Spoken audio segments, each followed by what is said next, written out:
नमस्कार दोस्तों, एक बार फिर टीच ए वेब पर एसएपी के एक नए टॉपिक को लेकर आपका स्वागत है। आज हम लोग चर्चा करने वाले हैं कि एसएपी का आर्किटेक्चर कैसा है, मतलब एसएपी का आर्किटेक्चर कैसे कैसे ग्रोथ हुआ, किस सन में स्टार्ट हुआ और आज प्रेजेंट किस आर्किटेक्चर पे वो काम कर रहा है, उसका लेआउट कैसा है, सही है, उसका आर्किटेक्चर कैसा है, ये सारी चीज़ें आज डिस्कस करेंगे हम इस वीडियो में।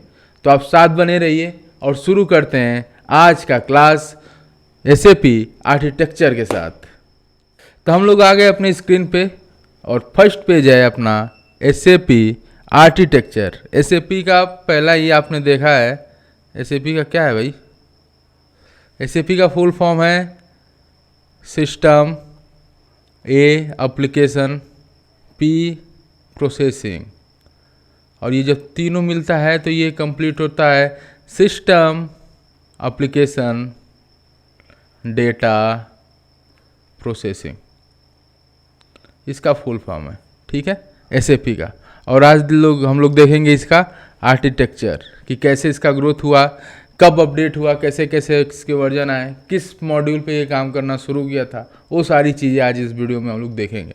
तो चलते हैं नेक्स्ट स्लाइड पे और देखते हैं हिस्ट्री क्या है आखिर एसएपी आर्किटेक्चर की। सही है, तो पेन सेलेक्ट कर लो। यहाँ हर बार पेन सेलेक्ट करना पड़ता है भाई, तो ठीक है, हिस्ट्री देखते हैं। SAP architecture has evolve from a one tier mainframe R1 in 1973 to 3 tier in 1992। मतलब जब पहली बार R1 आया था तो सन था 1973। सही है, मतलब इसका वन टायर जब ये केवल फाइनेंस के लिए शुरू किया गया था। ये भी देखेंगे कि वन टायर क्या है, टू टायर कब हुआ, उसमें क्या अपडेट हुआ। सही है, तो ये बेसिक देख लेते हैं कि R1 जो था वो 1973 में आया और उसके बाद R3 आते आते 92 हो गया। ठीक, समय बीतता गया, आगे बढ़ता गया समय। जब 2004 आया उस टाइम एसएपी का ईसीसी वर्जन लॉन्च हुआ था। ईसीसी वर्जन सही है। A finally to modern in memory cloud computing with SAP S/4HANA 2015। और इसमें 2015 के बाद, मतलब 2004 के बाद 2015 में एसएपी का S/4HANA आया, जिसमें क्लाउड कंप्यूटिंग की भी सुविधा उपलब्ध हो गई थी। ये जो सिस्टम है, अभी आप देखोगे, आप नोट कर रहे हो, ये सारे इरेज करते हैं और पेन लेते हैं। पेन तो है ही अपने पास, ठीक है। ये जो अपना R1 है, ये R क्या है, एक मिनट, ये जो अपना R1 है, ये R क्या है, व्हाट इज R? R का मतलब R equal to real time. मतलब एसएपी शुरू से ही रियल टाइम डेटा पे काम करता है। यानी सिस्टम में जो डेटा है आपका, जो इंटरप्राइज का जो डेटा है, शुरू से एसएपी उसी पे काम करता है, ठीक है। The R stand for real time data processing progressing from A monolithic structure to flexible integrated to high performance digital core। मतलब R का मतलब रियल टाइम, जो डेटा प्रोसेसिंग को, उसके प्रोग्रेस को और फ्लेक्सिबल बनाता है। सही है, और हाई परफॉर्मेंस देता है आपके इंटरप्राइज के लिए। तो ये था बेसिक जो 1972 से शुरू हुआ था, 1973 से स्टार्ट हुआ और आज जाके 2026 जिसमें S4 HANA सिस्टम में भी HANA पे हम लोग काम करते हैं। सही है, 93 से 26 आने में बीच में जब ये HANA इंटीग्रेट हुआ तो सारी चीज़ें हम लोग इस वीडियो में देखने वाले हैं। तो चलते हैं नेक्स्ट स्लाइड पे कि आखिर R1 है क्या। इवेल्युएशन देख लेते हैं एक बार पहले। उससे पहले देखो आप कैसे कैसे अपडेट हुआ ये 93 से 26 आने में। 93 में बना फर्स्ट टायर, सही है, R1। फिर 1979 में बना सेकेंड टायर R1, R2, 93 में R3, 2004 में ECC और 2015 में S4 HANA। आप ये नोट करो, ठीक है, ये नोट करने वाली बात है। R,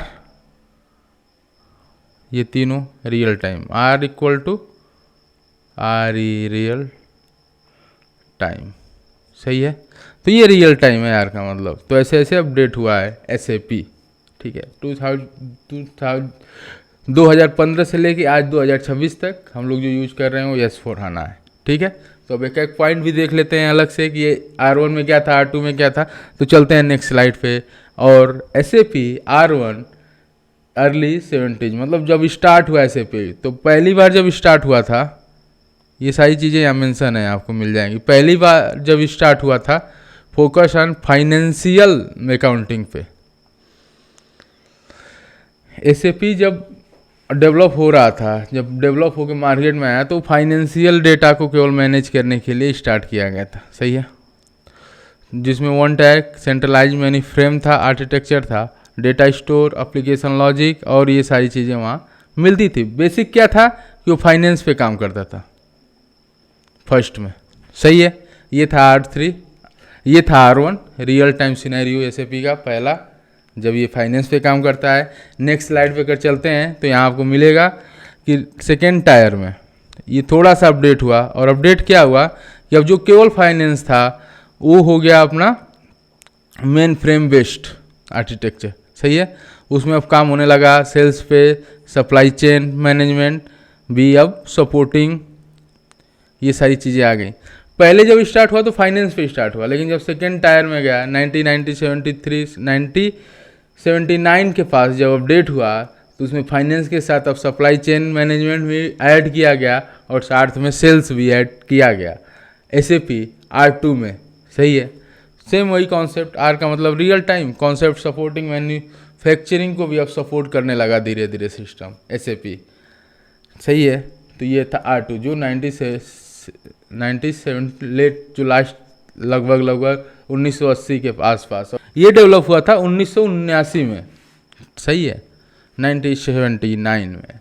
तो चलते हैं R2, ये था R2 जो अब फाइनेंस के साथ सेल्स में भी वर्क करने लगा था। और आगे चलते हैं SAP R3 जो 1992 में डेवलप होके आया, 3 टायर क्लाइंट सर्वर आर्किटेक्चर। अब क्या था कि अगर आप पीछे नोट करोगे तो अपने पास केवल सिस्टम थे जो चीज़ों को मैनेज कर रहा था, ठीक है, कंपनीज के लिए, इंटरप्राइज के लिए। लेकिन SAP R3 में जब डेवलप हुआ तब अपने पास वो सिनेरियो पूरी तरह से चेंज हो गया। चेंज क्या हो गया कि अब हमारे पास प्रेजेंटेशन लेयर था, GUI था, अपने पास एप्लीकेशन लेयर था जहाँ हम लोग अपना डेवलप कर सकते थे, और डेटाबेस लेयर था जहाँ वो सारे डेटा जो रियल टाइम डेटा थे वो मैनेज होते थे, सही है, जो अभी भी यूज करते हैं हम लोग। जैसे यही सिनेरियो है, 3 टायर ही यूज करते हो, धीरे धीरे अपग्रेड होता है। ECC कैसे चेंज हुआ, उसमें क्या बदलाव आया, वो सारी चीज़ें अलग थी।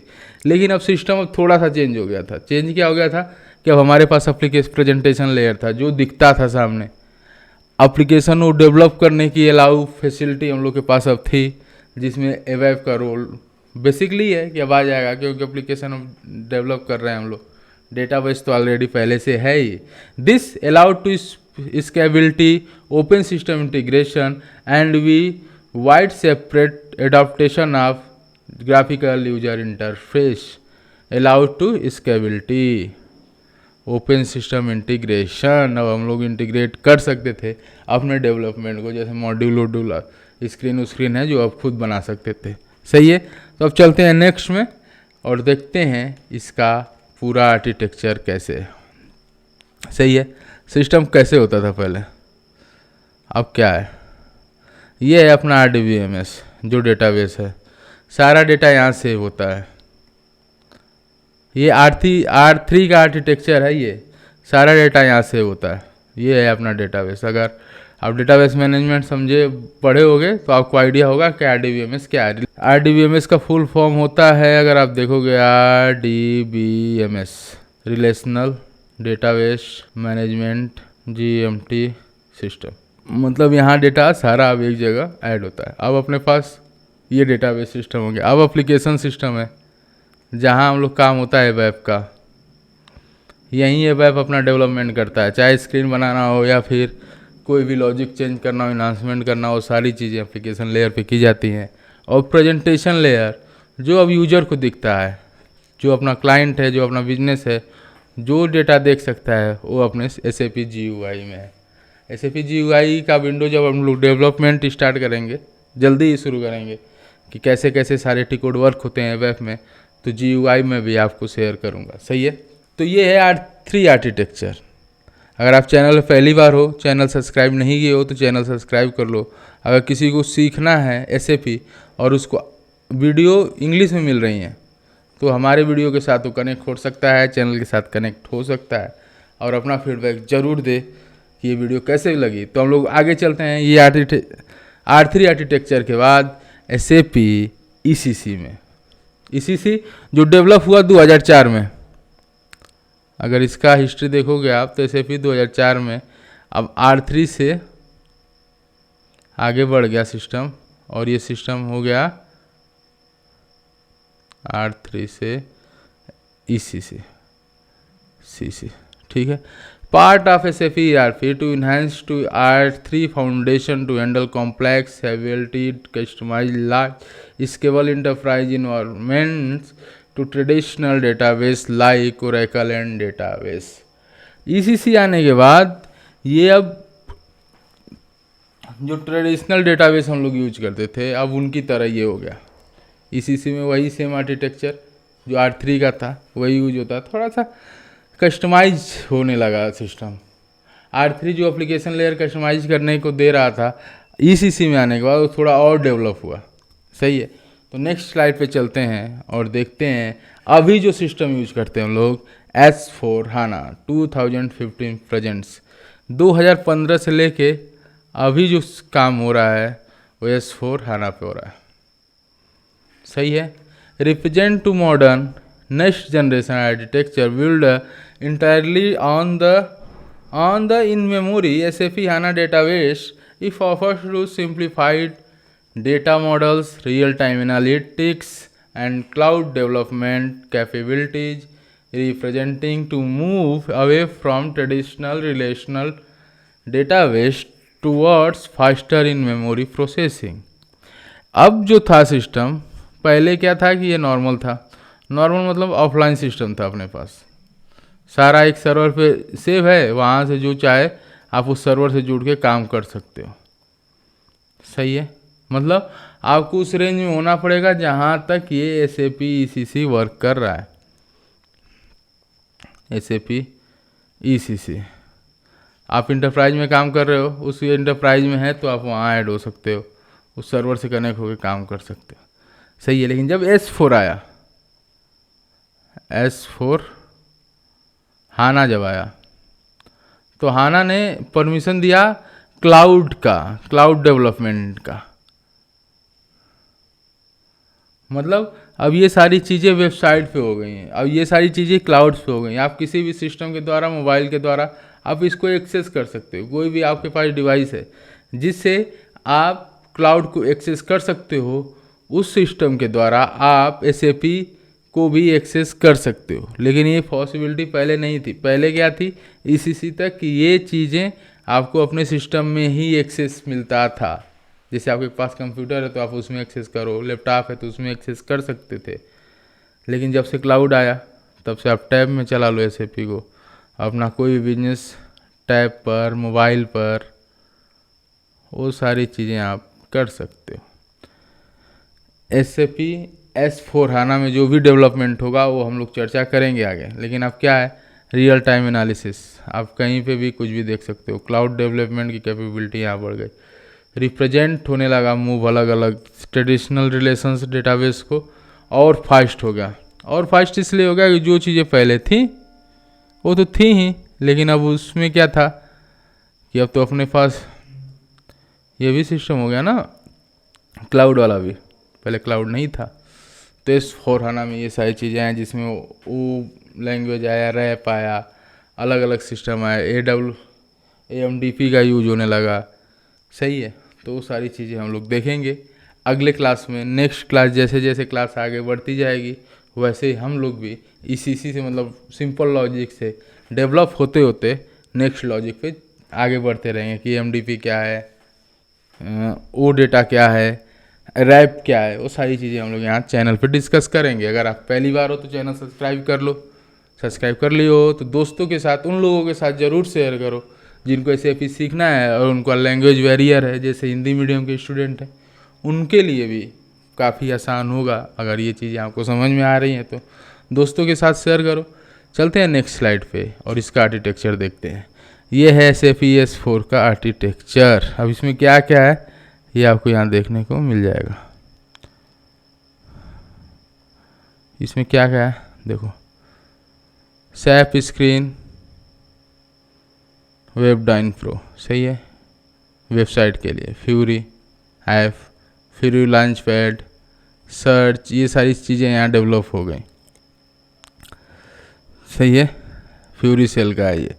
SAP का गेटवे कनेक्ट होता है, SAP हाना का डेटाबेस, हाना वेब, ट्रांजैक्शनल लॉजिक लिख सकते हैं, एनालिटिक्स कर सकते, इंटरप्राइज सर्च कर सकते, CDS व्यू अपने पास है। ये सारी चीज़ें क्या है, ये सब डिस्कस हम लोग करेंगे।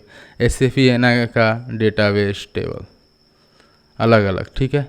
आप इधर देखो, SAP वेब डिस्पैचर्स आप मोबाइल से यूज कर सकते हो, टैब यूज कर सकते हो, सिस्टम पे यूज कर सकते हो। क्यों यूज कर सकते हो कि SAP S/4 हाना के जो भी डेटा हैं अब हम लोग क्लाउड पे मैनेज कर सकते हैं, सही है। तो किसी भी मोबाइल प्लेटफॉर्म से आप एक्सेस कर सकते हो, सही है। क्लाउड का डेटा एक्सेस होता ही है, ये आपको पता ही है।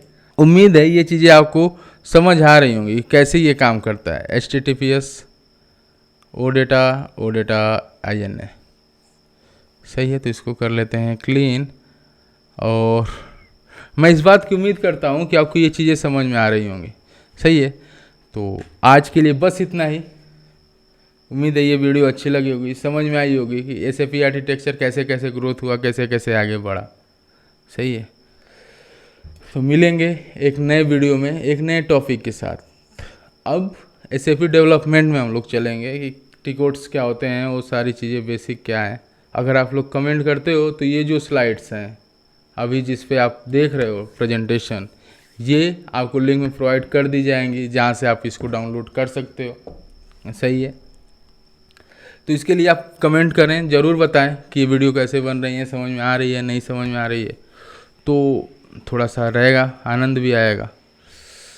तो चलते हैं, आज के लिए बस इतना ही। मिलेंगे अगले वीडियो में, तब तक थैंक यू, धन्यवाद।